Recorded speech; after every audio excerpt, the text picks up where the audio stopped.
Na ndio maana Mungu aliyoamini familia ya baba yake Yohana Mbatizaji, Elizabeth na Zakaria, hawa wakasimama kumlea huyu mtoto, wakamfundisha kusoma Kiebrania, wakamfundisha Biblia, wakamfundisha vyote mpaka anafika miaka 8 mpaka 9 anapotakiwa kwenda kwenye shule za manabii, kwa kuwa zilikuwa zimeshaharibiwa. Mungu hakuruhusu aende kwenye shule za manabii, alibaki kwenye mikono ya wazazi. Kwa hiyo mpaka Yohana Mbatizaji anaanza utumishi wake, anaanza utume wake, anatoka kwenye mikono ya wazazi akiwa yuko well balanced, ameelimika katika mwili, ameelimika kiakili, ameelimika kiroho, ndipo akaweza kusimama kama mtengeneza njia kwa ajili ya Masihi. Wapendwa wa Mwenyezi Mungu, Bwana asifiwe. Ashukuriwe Mungu mwingi wa rehema. Hii ni fursa nyingine ya pekee ametupatia tuendelee kujifunza mambo haya ya muhimu, ya msingi sana.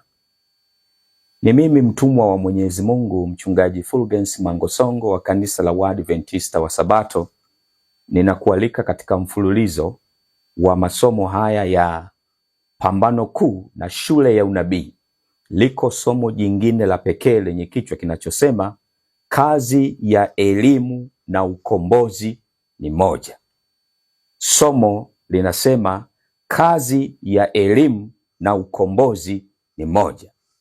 Na kabla hatujaendelea na somo hili makini, ni kualike tuombe.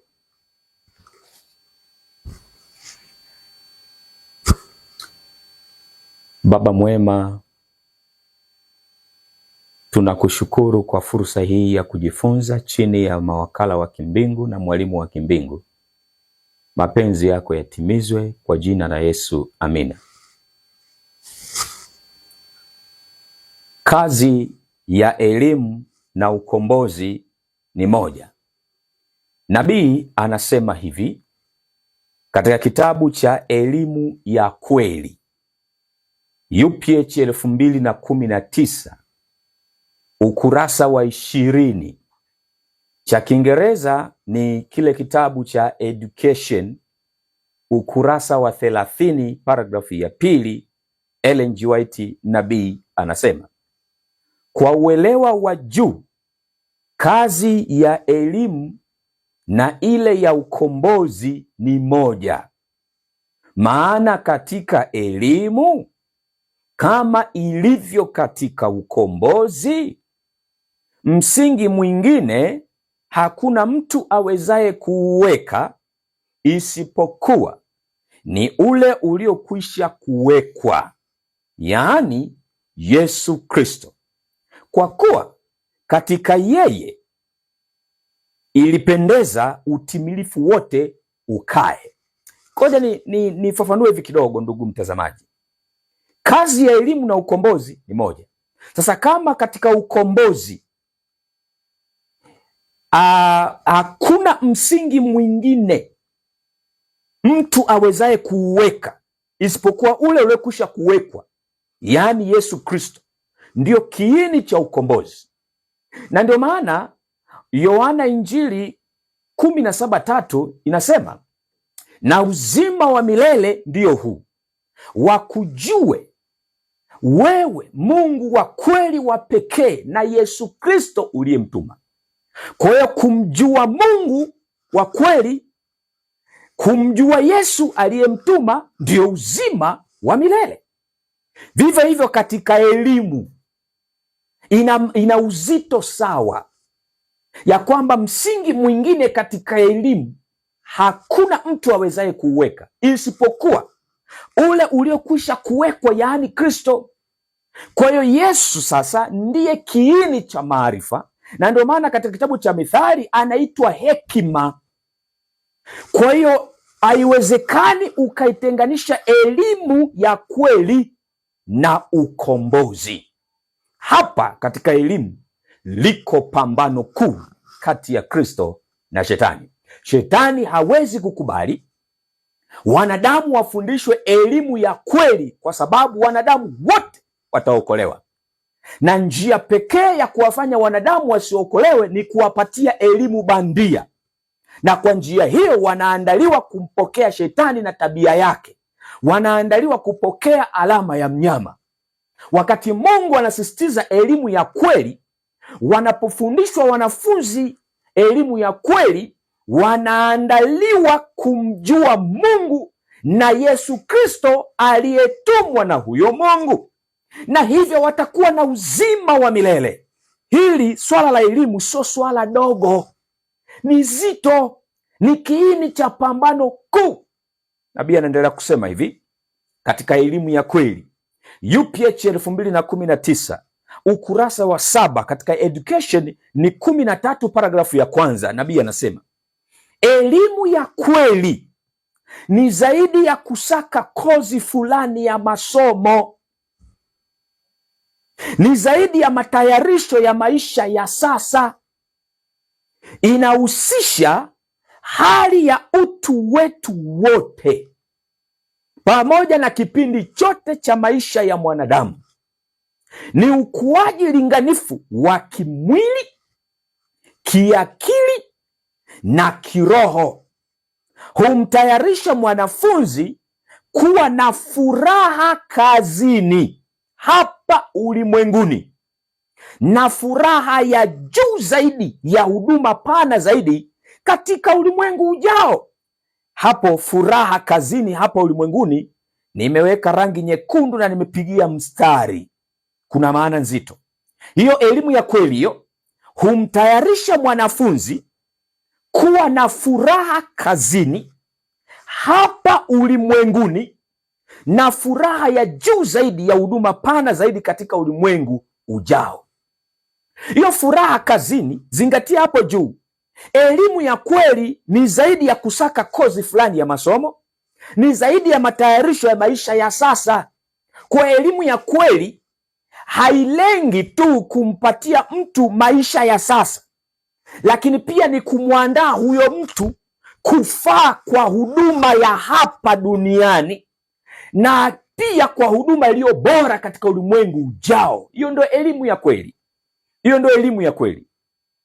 Kwa lazima tutanue maana ya elimu. Hatupasi kuishia tu kusema ya kwamba huyu amesoma kwa sababu ana degree, amesoma kwa sababu yeye anaitwa injinia. Elimu ya kweli inamtenga kabisa huyu anayepata hiyo elimu ya kweli, inamtenga kabisa, inamtoa kwenye mifumo ya kidunia.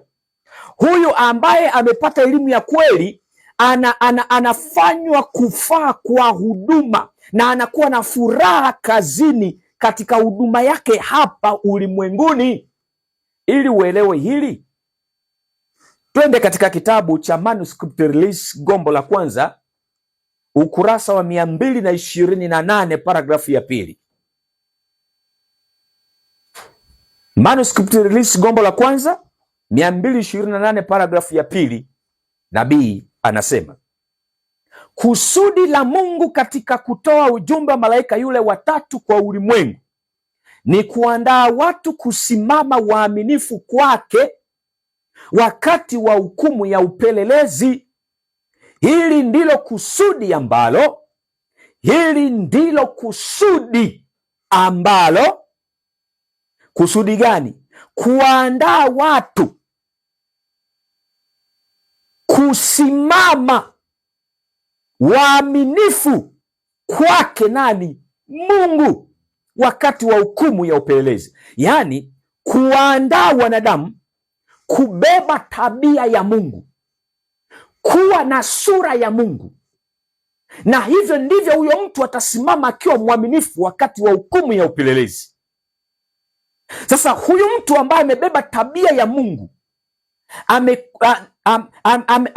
anasimama mwaminifu wakati wa hukumu ya upelelezi. Maana yake jina lake linapotajwa katika mahakama ya mbinguni haonekani na doa, haonekani na kasoro. Kwa nini? Kwa sababu huyu mtu atakuwa amemjua Mungu, amemjua Mwokozi. Uzima wa milele ndio huu, wakujue wewe Mungu wa kweli, wa pekee, na Yesu Kristo uliyemtuma. Huo ndo uzima wa milele. Sasa elimu inapaswa imfanye huyu mwanafunzi amjue Mungu, na amjue Mwokozi, na hivyo atayatoa maisha yake yote kwa ajili ya Mungu, atahudumu kwa ajili ya Mungu, ataishi kwa ajili ya Mungu, na kadri anavyoendelea kuakisi tabia ya Mungu, anabeba chapa ya Mungu, anabeba tabia ya Mungu, anafunikwa na utakatifu wa Yesu. Huyu atasimama katika hukumu ya upelelezi akiwa mwaminifu, yani hakuna doa, hakuna dosari. Sasa swali, huyu mtu ili aweze kusimama mwaminifu wakati wa hukumu ya upelelezi, asimame mwaminifu kwa Mungu wakati wa hukumu ya upelelezi, tunapaswa kufanyeje? Huyo mtu atatengenezwa vipi? Njia gani za kumfanya huyo mtu asimame mwaminifu wakati wa hukumu ya upelelezi?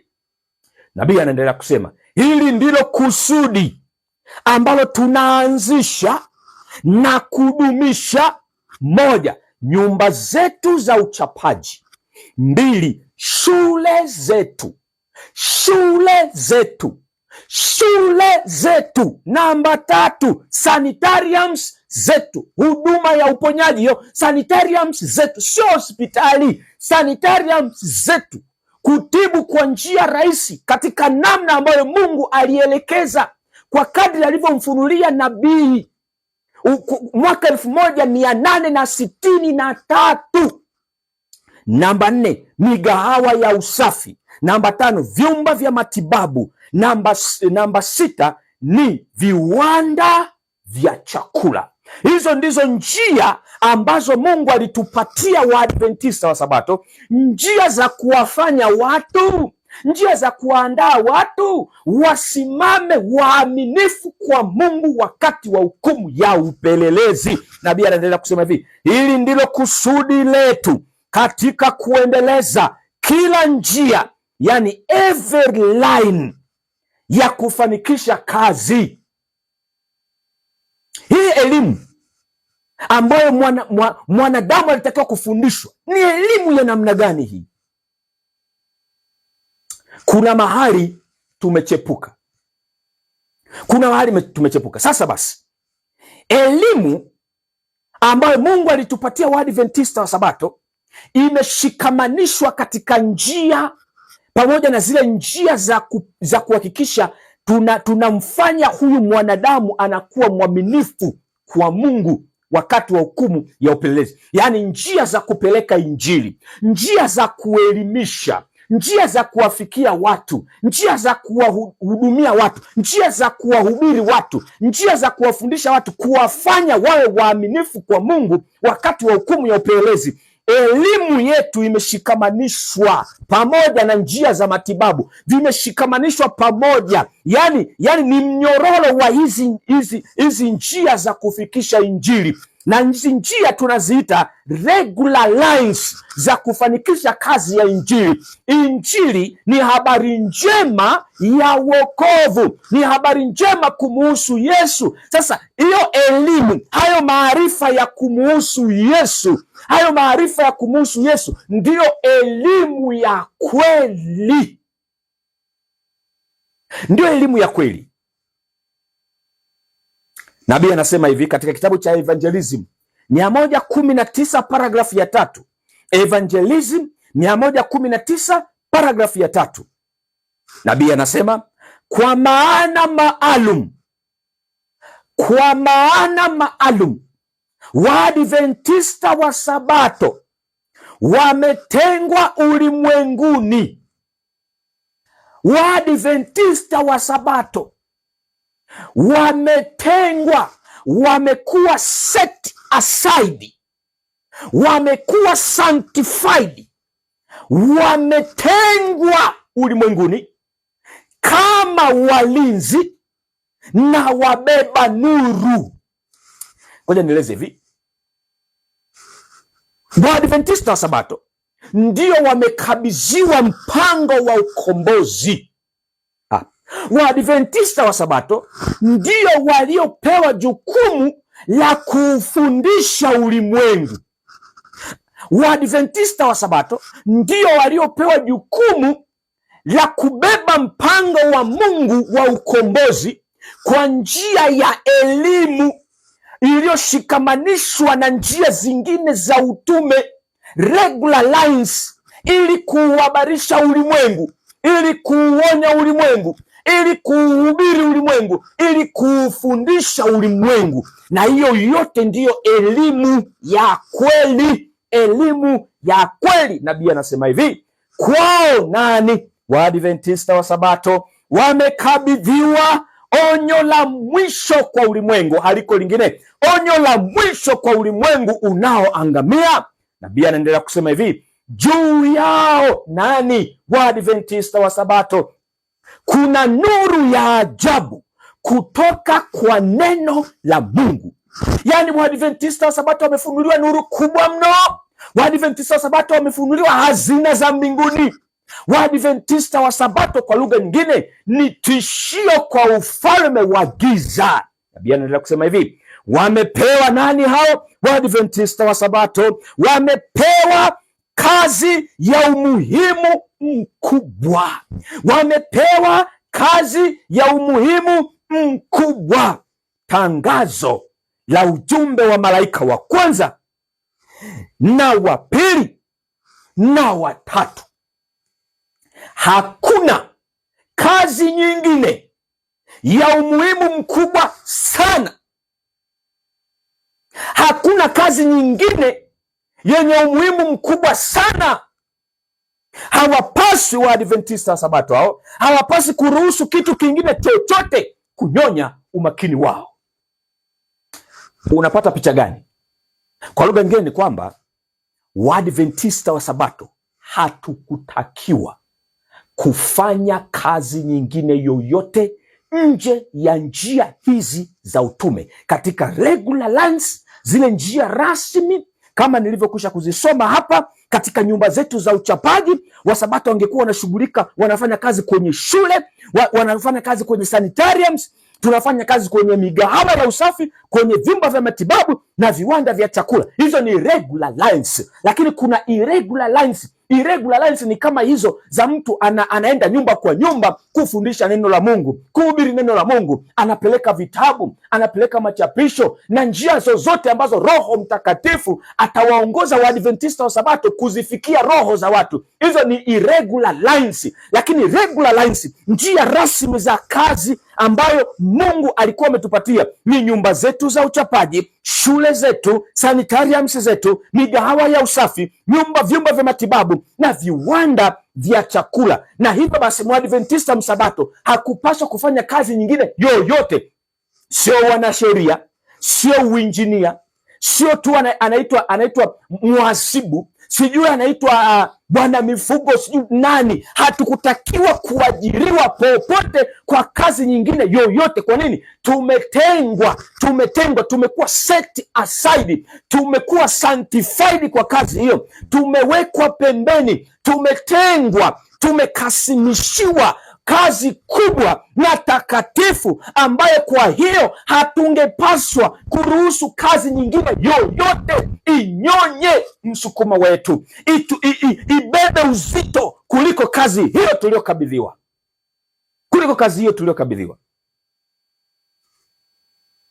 Sasa upekee huo wa Adventista wa Sabato hauji kwa maneno tu. Upekee huo wa Adventista wa Sabato ulipaswa kubebwa na muhimili wa elimu.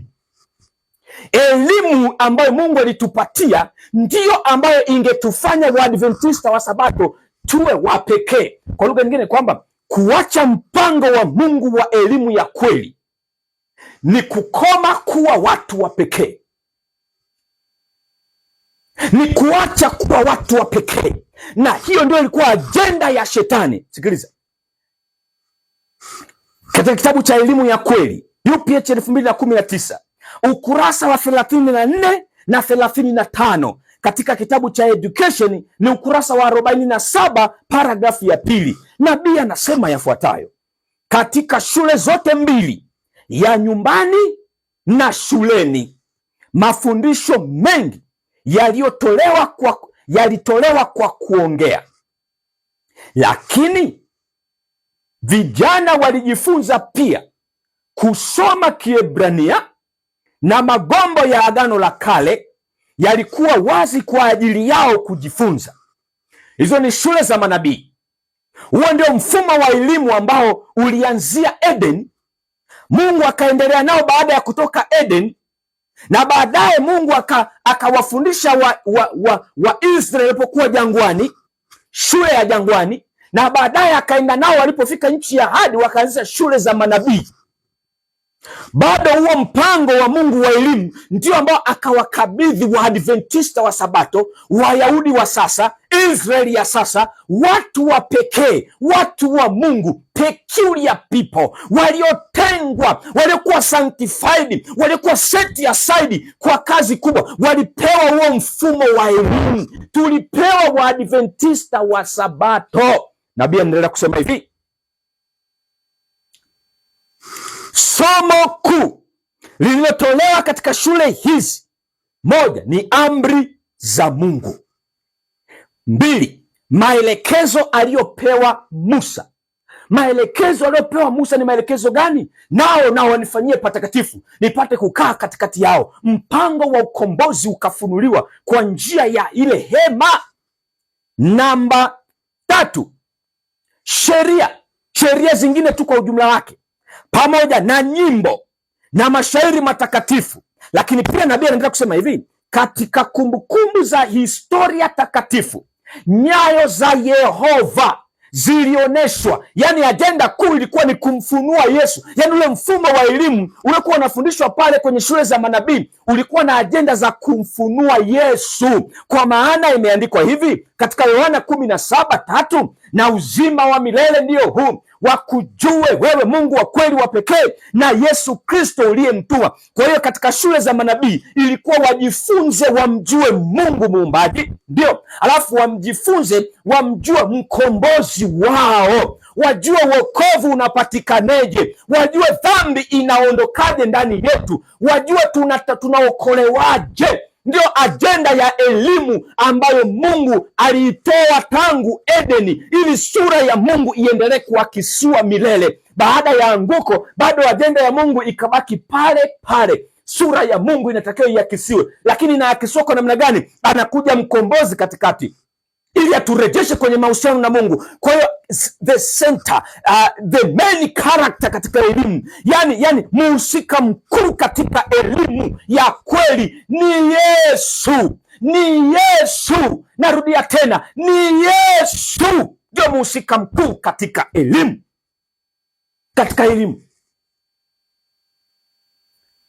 Katika kumbukumbu za historia takatifu, nyayo za Yehova zilioneshwa. Ukweli mkuu uliomo ndani ya huduma za vivuli. Oh, haleluya! Katika patakatifu uliwekwa wazi, imani ikiwa kitovu cha madhumuni ya mfumo mzima, mwana kondoo wa Mungu ambaye angechukua dhambi za ulimwengu. Oh, haleluya! Bwana asifiwe.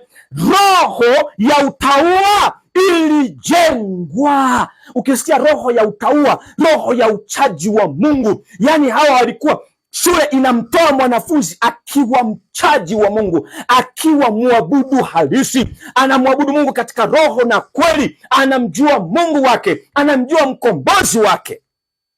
Wanafunzi hawakufundishwa wajibu wa sala tu, walifundishwa pia namna ya kuomba, jinsi ya kumwendea muumbaji, jinsi ya kumwamini kwa vitendo, na jinsi ya kuelewa na kutii mafundisho yatolewayo na Roho wake. Akili iliyotakaswa ilitwaa toka nyumba ya hazina ya Mungu vitu vizee na vipya, na Roho wa Mungu alidhihirika katika unabii na nyimbo takatifu. Hiyo ndo shule za manabii. Sasa angalia, Shetani aligundua kabisa kwamba mfumo huu wa elimu kwa Wayahudi ni pigo kubwa kwake. Kwa nini? Wayahudi hao walikuwa wametengwa na Mungu kama wabeba nuru, ili ulimwengu mzima wapate kumjua Mungu wa kweli na Yesu Kristo aliyetumwa. Kwa hiyo upagani wake wote ungeanguka, kwa hiyo giza lake lote lingeondoka, kwa hiyo watu wote duniani wangeokolewa, kwa sababu Wayahudi wangeueneza mfumo huu ulimwengu mzima, injili ingesambaa ulimwengu mzima. Shetani ilibidi achakachue shule za manabii. Hilo Hilo ndio pambano kuu katika elimu. Shetani ilipasa achakachue shule za manabii, na hatimaye shule za manabii zikawa corrupted. Na ndio maana hata wakati Yohana Mbatizaji amekuja kuwa mtangulizi wa Yesu, hakusoma kwenye shule hizi za manabii, zilikuwa zimekwisha haribika. Hakusoma kwenye shule za manabii. Yesu mwenyewe hakusoma kwenye hizi shule za manabii. Kwa hiyo wakati wa Yohana Mbatizaji ilipasa sasa watu warudi kwa utegemezi kwenye familia. Kwa hiyo elimu ya Mungu ilipaswa ibaki kuwa kwenye familia, katika level ya family. Hapo ndipo wazazi walitakiwa wafanye kile ambacho kingefanywa na shule za manabii. Na ndio maana Mungu aliwaamini familia ya baba yake Yohana Mbatizaji, Elizabeth na Zakaria. Hawa wakasimama kumlea huyu mtoto, wakamfundisha kusoma Kiebrania, wakamfundisha Biblia, wakamfundisha vyote mpaka anafika miaka 8 mpaka 9 anapotakiwa kwenda kwenye shule za manabii. Kwa kuwa zilikuwa zimeshaharibiwa, Mungu hakuruhusu aende kwenye shule za manabii, alibaki kwenye mikono ya wazazi. Kwa hiyo mpaka Yohana Mbatizaji anaanza utumishi wake, anaanza utume wake, anatoka kwenye mikono ya wazazi akiwa yuko well balanced. Ameelimika katika mwili, ameelimika kiakili, ameelimika kiroho, ndipo akaweza kusimama kama mtengeneza njia kwa ajili ya Masihi. Oh, haleluya, Bwana asifiwe. Na hatimaye Yesu anakuja. Mungu hakuruhusu Yesu aende kwenye shule za manabii. Baba yake Yusufu huyu na pamoja na Mariamu, Mungu aliwaamini hawa, wakafanya kazi kubwa ya kumlea katika maisha ya utoto mpaka anafika miaka 8, miaka 9 anatakiwa aende kwenye shule za manabii. Hakwenda kwenye shule za manabii, alibaki kwenye mikono ya wazazi wake mpaka anaenda kubatizwa akiwa na umri wa miaka 30. Anabatizwa mwaka wa 27 AD na Yohana Mbatizaji. Yesu anatoka kwenye mikono ya wazazi, anaanza utumishi wake akiwa well balanced. Biblia inasemaje? Akakuwa katika kimo, akimpendeza Mungu na wanadamu. Yani alikuwa well balanced, educated man katika akili yake, kiroho na kimwili. Huo ndio mfumo wa elimu ambao tulikabidhiwa Waadventista wa Sabato. Kama kawaida, Shetani aligundua kabisa Waadventista wa Sabato wamekabidhiwa ujumbe malaika wa kwanza, wa pili na wa tatu. Kwa hiyo hawa ni wabeba nuru, hazina za mbinguni zimewekwa kwao. Shetani akapiga mahesabu, hapa ni kuhakikisha anafanya kama alivyowafanya Wayahudi. Kwa hiyo historia inajirudia. Historia ikajirudia. Kilichotokea, ilibidi Shetani achakachue mfumo wetu wa elimu. Ukichakachua mfumo wa elimu, unachakachua mpaka mfumo wa matibabu. Ndivyo ilivyokuwa na ndivyo tulivyofika hapa. Ndivyo tulivyofika hapa. Kwa Shetani alijua fika kuwa mfumo wa Mungu wa elimu ni pigo kwake. Letu Waadventista wa Sabato wangelifundishwa elimu ya kweli, wote wangekuwa ni wamishenari na wasingefanya kazi nyingine isipokuwa kuhudumu katika njia za utume, regular lines na irregular lines. Shetani alijua fika kuwa njia pekee ya kupambana na Waadventista wa Sabato ni kuwabadilishia elimu na njia za matibabu. Kuwabadilishia elimu Waadventista wa Sabato ni kuwabadilishia kazi, ni kuwabadilishia eneo la kuishi, na ni kuwabadilishia tabia. Elimu ambayo Mungu alitupatia Waadventista wa Sabato ingetufanya tusifanye kazi nyingine yoyote isipokuwa kuhudumu katika zile regular lines na irregular lines. Regular lines ni zile njia rasmi tulizopewa, viwanda vya uchapaji pamoja na shule, sanitariums zetu pamoja na vyumba vya matibabu pamoja na migahawa ya usafi na viwanda vya chakula. Hizo ndio regular lines ambazo tulikuwa tumepewa za kupeleka utume, kuelimisha ulimwengu, kuufundisha ulimwengu habari ya Mungu wa kweli na Yesu Kristo aliyemtuma. Shetani alijua kabisa kwamba Waadventista wa Sabato wakibaki na mfumo wao wa elimu, watauangaza ulimwengu wote kwa nuru itokayo mbinguni. Alijua fika kabisa kwamba hawa wa Sabato wasingefanya kazi nyingine yoyote na dunia ingekuwa imeshahubiriwa kila mahali, maana hizi njia zilikuwa ziko linked. Yani shule imeunganishwa na sanitarium, imeunganishwa na shamba ambako vinalimwa vyakula, imeunganishwa na vituo vya uchapaji vinatakiwa kuwa mashambani, imeunganishwa na viwanda vya chakula, imeunganishwa na migahawa ya usafi mijini, pamoja na vyumba vya matibabu. Kwa hiyo chakula kinazalishwa kwenye mashamba ya shule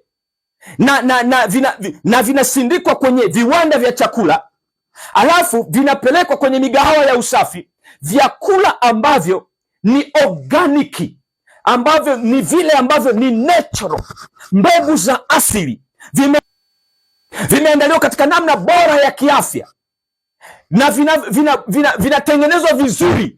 Vyakula hivi ni tiba, vyakula hivi ni lishe, vyakula hivi ni uponyaji, na migahawa yetu inaendeshwa katika namna tofauti na migahawa ya ulimwengu. Tena vyakula vinapatikana kwa bei ambayo ni affordable, ni bei rahisi, kila mtu aweze kuafford, yani aweze kuimudu, mpaka mtu wa kawaida kabisa. Kwa watu wanapokuja na kisukari kwenye migahawa yetu, wanapokuja na pressure na matatizo ya moyo, wanakuja na saratani, wanakuja na magonjwa mbalimbali, wanapopata kile chakula, wanapoelekezwa namna ya kukitumia, wanapoenda kukitumia, wanajikuta wanapata uponyaji. Na wanapokuwa kwenye migahawa yetu, wanapewa na machapisho yanayotoka kwenye viwanda vyetu vya uchapaji vilivyoko mashambani. Wanapopewa yale machapisho, wanaondoka wanaenda kuyasoma. Wanapotaka kujifunza zaidi, au mtu anahitaji kupata tiba zaidi, anapelekwa kwenye sanitariums zetu, na kwenye sanitariums zetu anatibiwa kwa njia rahisi, kwa kutumia maji, kwa kutumia hewa safi, kwa kutumia mwanga wa jua,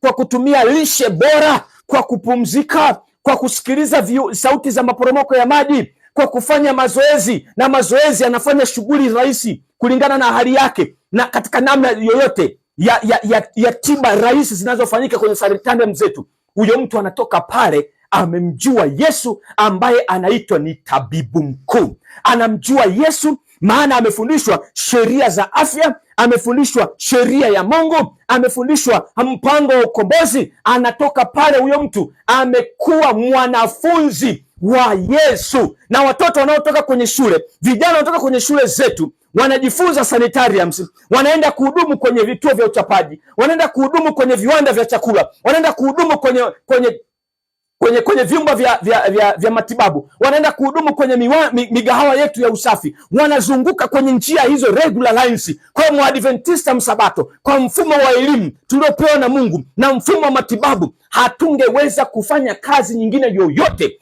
Na zaidi ya hapo, hawa Wasabato wangetoka kwenda kuanzisha huduma kama hizo maeneo mengine. Kwa hiyo kazi ya injili ingesambaa. Ulimwengu ungekuwa umeonywa. Ujumbe malaika wa kwanza ulitaka kuhubiriwa kwa njia hiyo, kimya, lakini kwa uhakika, bila kelele. Watu wanapokea ujumbe, na nabii alisema kabisa kwamba kupitia huduma ya afya, kupitia matengenezo ya afya, ndo njia, lango linafunguka la kupenyeza ujumbe wa malaika wa kwanza, ujumbe wa malaika wa pili na ujumbe wa malaika wa tatu. Njia ingekuwa imefunguka. Shetani alijua kabisa kwamba hapa nimegaragazwa, hapa nimepigwa na kitu kizito kichwani. Alichofanya shetani ni kuandaa mikakati na mipango ya kuua mfumo wa Mungu wa elimu waliokabidhiwa Waadventista wa Sabato, pamoja na mfumo wa matibabu. Na hivyo tukabadilishiwa kazi, tukabadilishia eneo la kuishi, pamoja na kazi na tabia, vyote vilibadilishwa, kwa sababu elimu ina uwezo wa kubadilisha tabia. Elimu inabadilisha kazi, elimu inabadilisha eneo la kuishi. Labda nitoe mfano utaelewa. Hapa Tanzania, kwa wale mnaofuatilia kutoka nchi nyingine, natolea mfano wa Tanzania. Kuna kabila ambalo wanaishi misituni, wanaishi maporini. Hilo kabila, njia pekee ambayo serikali imewahi kujaribu kufanya ili kuwaondoa porini ni kuwapelekea elimu. wanayofundishwa sio kwamba wao hawakuwa na elimu. Wanayo elimu na ndio maana wanaishi. Wanazaa watoto, wanajua kuzalisha, wanajua kuwinda, wanajua kutibu, njia za matibabu, wanajua namna ya kuelimisha watoto, wanajua namna ya kuendesha familia, wana taratibu zao za kuoana, wana taratibu zao za kimahakama za kuchukuliana hatua. Kwa hiyo wana mfumo kamili wa elimu, wanayo, na ndio maana wanaishi. Kwa serikali inapochukua hatua za kutaka kuwatoa maporini, haiwezekani ukamtoa ukampeleka Dar es Salaam huyu Muhadzabe, haiwezekani ukampeleka Mwanza ama Arusha akaishi, hawezi.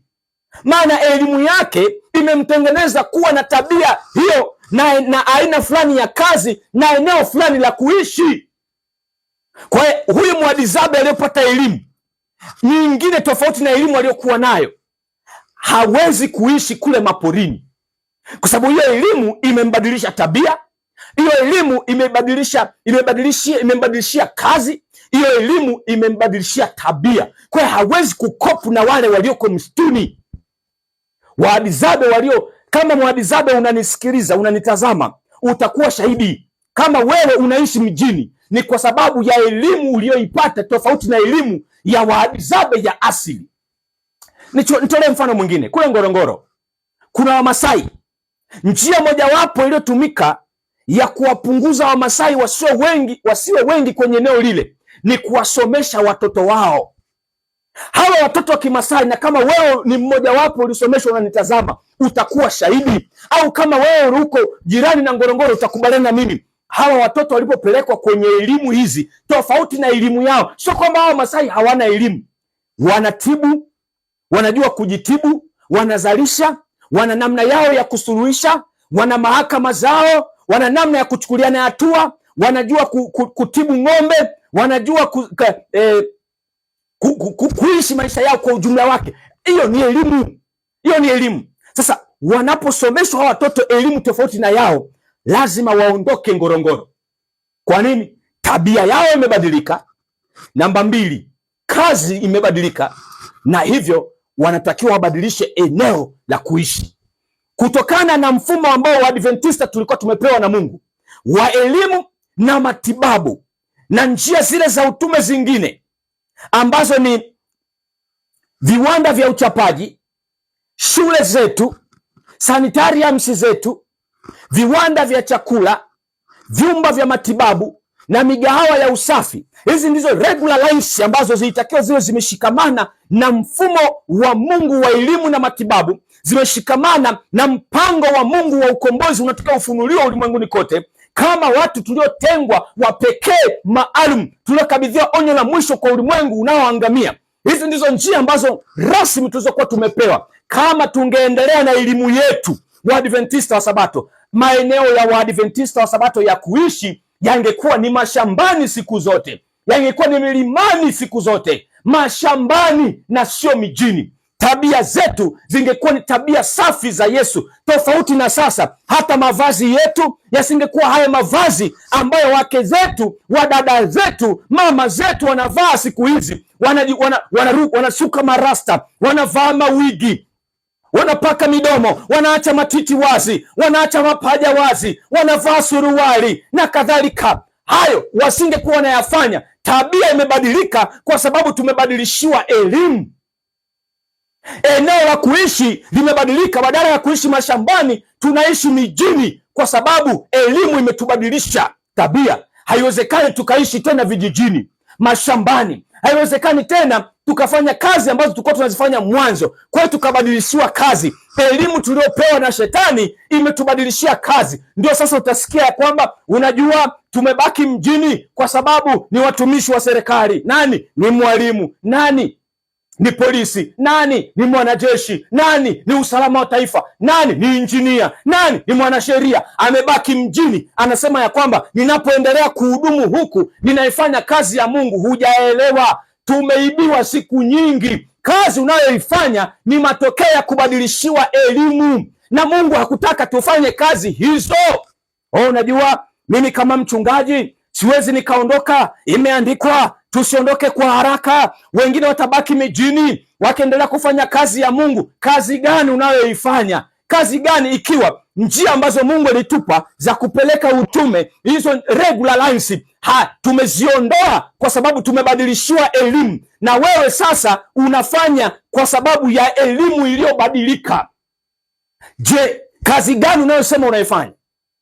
Kwa hiyo Mungu anapotoa wito anataka turudi kwenye basics zetu, anataka tusimame katika njia kuu, tuulize mapito ya zamani. Mungu alikusudia nini? Hii ni historia takatifu, itusaidie kujua tulitoka wapi, tumefikaje hapa, na tunapaswa kufanya nini. Kwa hiyo Mungu bado anasihi hata sasa watu wake warudi kwenye kusudi lake, kwa njia za matibabu ambazo Mungu alikusudia, katika elimu ambayo Mungu alikusudia, na maeneo ya kuishi ambayo Mungu alikusudia. Kwa hiyo watu watoke mijini, waende mashambani, wakaanzishe shule na wakaanzishe sanitariums, wakaanzishe viwanda vya chakula na vituo vya uchapaji. Na hapa natoa wito kwa independent ministries. Mfumo hauwezi kubadilika, ulishabadilishwa na Shetani.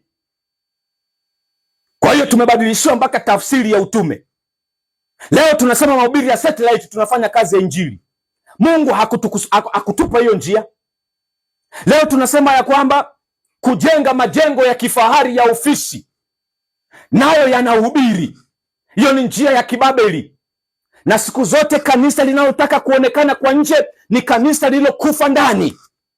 Na ndio maana angalia Mrumi, majengo yake, makanisa yake, makanisa ya kibabeli ndio yenye kutaka kuwa na show ya nje, muonekano wa nje. Mungu hakutaka tuishi maisha hayo. Eti mwenyekiti wa union akitembelea V8 akiwa anashuka, watu wote wanasema Yesu, huyu ni askofu wa Wasabato wa jimbo kuu la kusini ama jimbo kuu la kaskazini.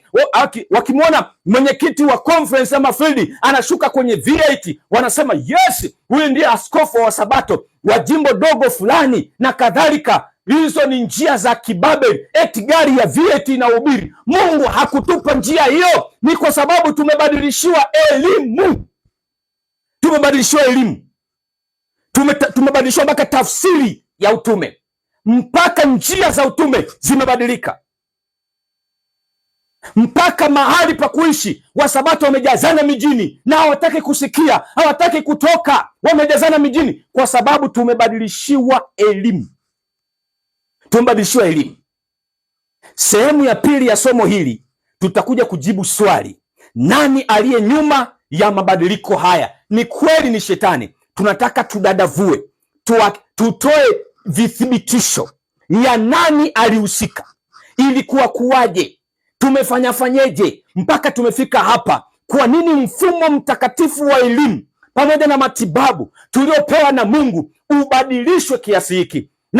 Na kwa nini iweze, yani imekuwa kuwaje? Fuatilia, usikose kufuatilia sehemu ya pili ya somo hili. Kazi ya elimu na ukombozi ni moja. Sehemu ya pili tutaendelea hapo tulipoishia, ili tuanze kuona sasa nini kilitokea, mikakati ya Shetani aliyoitumia, mbinu alizozitumia. Mpaka leo Adventista wa Sabato tumeungana na ulimwengu, tumeshikamana na ulimwengu, tunatibu kama ulimwengu, kama Babeli, tunatoa elimu kama Babeli, tunavaa kama Babeli, tunakula kama Babeli, tunaishi kama Babeli. Kwa hiyo wito wa Mungu ni ule ule, tokeni kwake enyi watu wangu.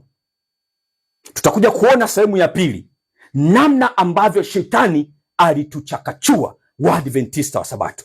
Mungu na atusaidie tusimame kwa zamu yetu, na Mungu akubariki unapofuatilia katika roho ya kiberoya kwa maombi mengi, ili Mungu akuongoze ujue ukweli kamili, nuru yake ifunuliwe kwako, na ujue unapaswa kufanya nini. Mungu na akubariki kwa jina la Yesu, amina. Fuatilia sehemu ya pili ya somo hili, na kabla hatujahitimisha tuombe.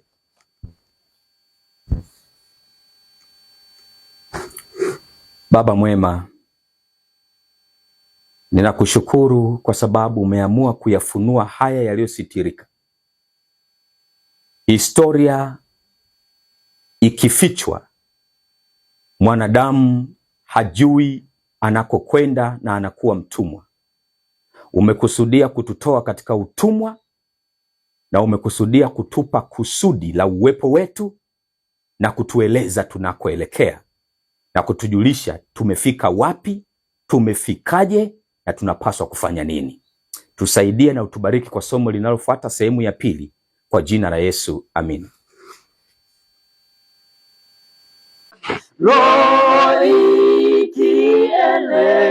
ikielekea mbingu, twangoja wenye saburi, hata safari yetu iishe, tukae kwake milele. Atakusanya ngano ghalani, atatupa mbali makapi. Tutashindaje hukumuni siku ya kiama?